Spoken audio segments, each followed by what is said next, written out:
भगवान का आपसे वादा है कि आप जो भी करेंगे वह सफल होगा। भजन 1:3 ऐसा कहता है, वह मनुष्य जल की धाराओं के किनारे लगाए गए उस वृक्ष के समान है जो समय पर फल देता है और उसकी पत्तियां नहीं मुरझाती। वे जो कुछ करते हैं वह सफल होता है।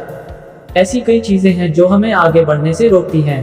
भजन 1:1 कहता है कि जब हम दुष्टों के पथ चिन्हों पर चलते हैं, पापियों के मार्ग में खड़े होते हैं, तो हमारा कोई काम सफल नहीं होता। लेकिन जब हम धर्म ग्रंथों में आनंद लेते हैं जो भगवान के शब्द हैं, और जब हम उस पर मनन करते हैं, तो हम जो कुछ भी करेंगे वह सफल होगा। जब हम उपहास करने वालों के साथ होते हैं, तो उपहास करने वाली आत्मा हमें बांध लेती है और आगे बढ़ने से रोक देती है, ऐसा शास्त्र कहते हैं। जब हम पापियों के रास्ते में खड़े होते हैं, तो पाप हमें बांध लेता है। जब हम दुष्टों के साथ कदम मिलाकर चलते हैं, तो दुष्टता हमें नष्ट कर देती है और परमेश्वर का आशीर्वाद रोक देती है।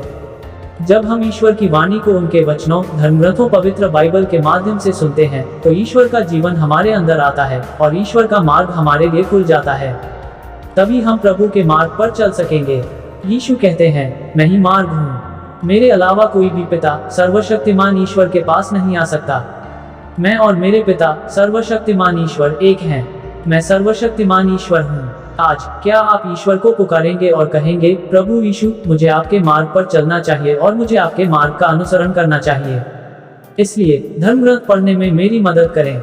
मेरे दोस्त, मैंने हर सुबह धर्म ग्रंथ पढ़ना सीख लिया है। जब मैं बाइबल पढ़ता हूँ, तो भगवान मुझे मेरे जीवन की कमजोरी दिखाते हैं। मैं धर्म ग्रंथ के श्लोक पर दावा करता हूँ और क्षमा मांगता हूँ और भगवान से मुझे बदलने की प्रार्थना करता हूँ। तब मेरी आत्मा में एक शुद्धि आती है। मैं पवित्र आत्मा के माध्यम से फिर से ईश्वर के साथ एक हो गया हूँ। फिर वह मुझे वह आशीर्वाद दिखाता है जो उस दिन के लिए उसके पास है। मैं उन आशीर्वादों का दावा करता हूँ जैसा कि पवित्र आत्मा कहता है। यीशु ने आपको आशीर्वाद देने के लिए पहले ही कीमत चुका दी है। उसने क्रूस पर कष्ट सहा है और आपके लिए आशीर्वाद खरीदा है। इसलिए इस पर दावा करें और आपको प्राप्त होगा। प्रार्थना। प्रिय पिता, मैं यीशु के नाम पर प्रार्थना करता हूँ। परमेश्वर के वचन को पढ़ने और धार्मिकता में चलने में मेरी सहायता करें। मुझे ठट्ठा करने वालों, पापियों और दुष्टों से मुक्त होने में मदद करें।